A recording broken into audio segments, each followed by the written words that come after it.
Dans le cadre du programme de coopération Interreg Europe, Val-de-Marne Tourisme et Loisirs s'est engagé aux côtés de plusieurs villes européennes dans le projet Star Cities et a bénéficié du Fonds européen de développement régional. Pour en parler avec nous, je reçois aujourd'hui Camille Chauvat, coordinatrice du projet Star Cities. Bonjour. Bonjour. Alors Val-de-Marne Tourisme et Loisirs est donc engagé dans le projet Star Cities. Qu'est-ce que le projet Star Cities et quels sont ses objectifs ?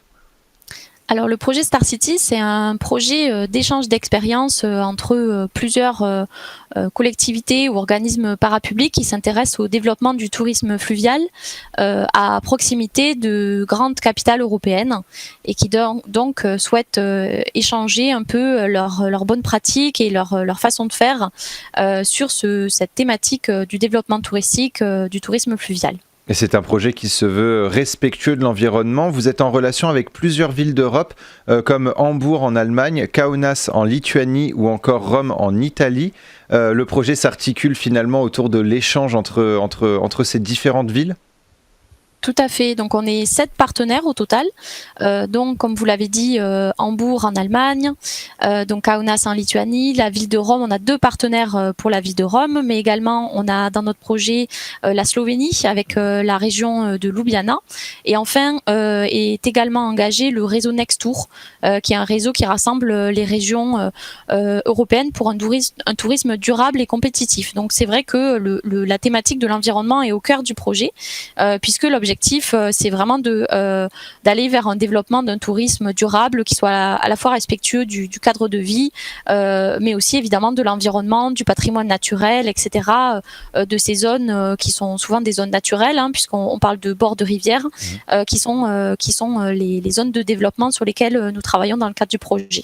Et ensemble, vous réfléchissez à une façon de développer le tourisme fluvial tout en respectant l'environnement. C'est ce que vous venez de nous expliquer. C'est la première étape du projet, d'ailleurs, l'échange de bonnes pratiques. Comment organisez-vous justement ces échanges ? Oui, alors donc le projet en effet il se développe sur 2 étapes, dont la première c'est effectivement l'échange de bonnes pratiques. Donc concrètement, comment ça se passe ? On a prévu des séminaires de travail chez chacun des partenaires. Donc ça veut dire que chaque partenaire va recevoir des délégations de tous les autres partenaires au moins une fois pendant les 3 premières années du projet, c'est-à-dire pendant cette première phase d'échange, pour des séminaires de travail centrés sur une thématique particulière. Donc voilà, donc normalement c'est des périodes de 3-4 jours de séminaires sur place, sur le terrain, durant lesquels on va aller rencontrer les partenaires locaux qui développent des activités touristiques ou qui ont des projets innovants, etc., autour du tourisme fluvial. Et on a également des temps plus de brainstorming et de travail un peu plus créatif tous ensemble, donc des workshops. Donc c'est des séminaires qui sont découpés entre visites de terrain et workshops, et que on a dû évidemment adapter énormément avec le contexte de la crise sanitaire.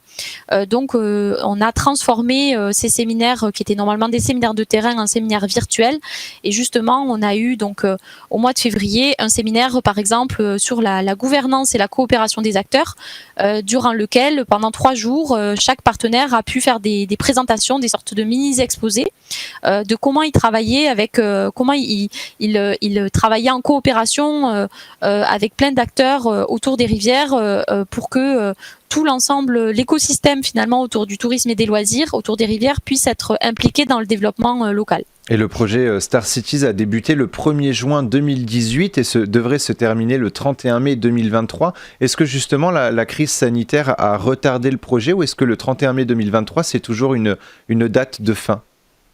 Alors oui, la clôture du projet, la date de clôture ne change pas, donc on finira effectivement le projet en mai 2023. En revanche, on a pris du retard, évidemment, puisque justement on a commencé par reporter les séminaires de terrain qui étaient prévus avant de se rendre compte qu'on n'allait pas pouvoir attendre que la crise soit terminée pour pouvoir continuer d'avancer, et donc de les transformer en virtuels.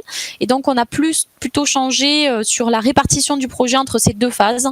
Donc la phase d'échange d'expérience qui était censée durer 3 ans va plutôt durer durer 3 ans et demi. Et du coup, la phase de mise en œuvre des plans d'action, qui était censée durer 2 ans et qui constitue la deuxième phase du projet, elle a été raccourcie pour ne durer qu'1 an et demi. Donc le projet, sa durée totale restera de 5 ans, mais effectivement, on a été impacté par cette crise et on a un peu modifié notre calendrier de travail en conséquence. Alors justement, on a parlé de la première étape, hein, l'échange de bonnes pratiques. Vous venez d'évoquer la mise en œuvre des plans d'action. En quoi consiste cette étape ?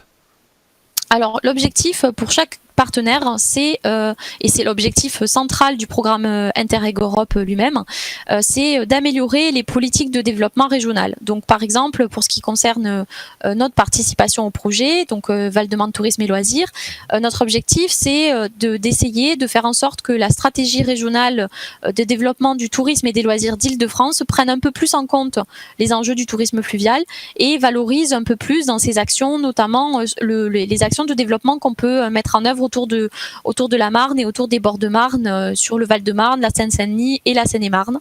Donc chaque partenaire a vraiment pour objectif de mener des projets qui vont aller impacter finalement sa politique de développement régional.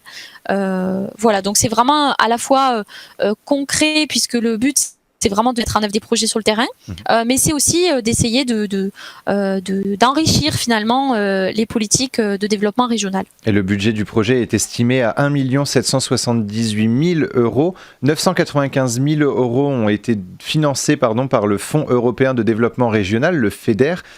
C'était finalement un partenaire essentiel pour mener à bien votre projet ? Oui, tout à fait. Le projet n'aurait pas eu lieu de toute façon sans ce financement du fonds FEDER.